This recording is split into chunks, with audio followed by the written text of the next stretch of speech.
When I was growing up, we worked 7 days a week. It didn't make any difference what day of the week it was, why it was a work day. My first memories of farming as a kid were driving combine. As soon as school was out, I was headed home to the farm.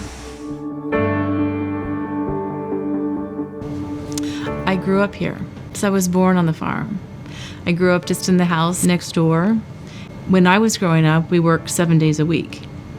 We'd go back to school in the fall, and the teacher always wanted you to write your first paper of, what did you do this summer? I didn't have to write very much, like worked every day, and that's just the way it was. Oh, my dad got started farming when he was a senior in high school. He was renting about 150 acres and just kind of started farming from there. Ended up going into venture with some peppermint.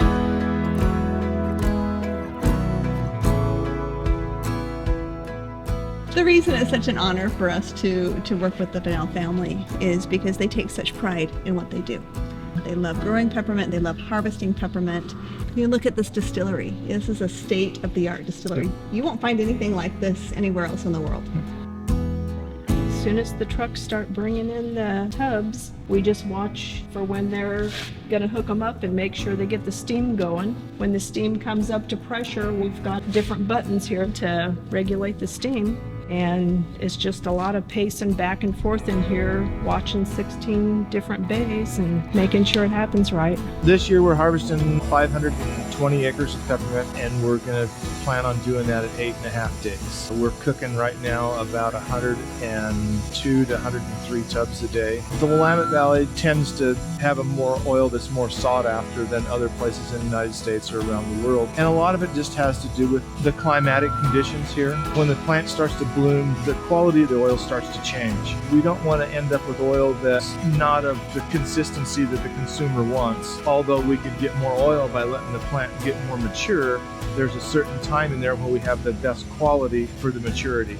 Because of the care they put into their fields and making sure they're free of weeds, we get the finest peppermint in the world. We want to be the best in whatever it is that we're doing. So I love it when the wellness advocates come to visit our mint still. It's such a emotional experience to me to be able to talk about something that we are so passionate about, to see the impact of our efforts, of our hard work, through the stories that are then told to us. I know it means a lot to them. And when they share with others about peppermint oil, they know exactly where it came from, and they can be even a stronger advocate for the use of peppermint oil.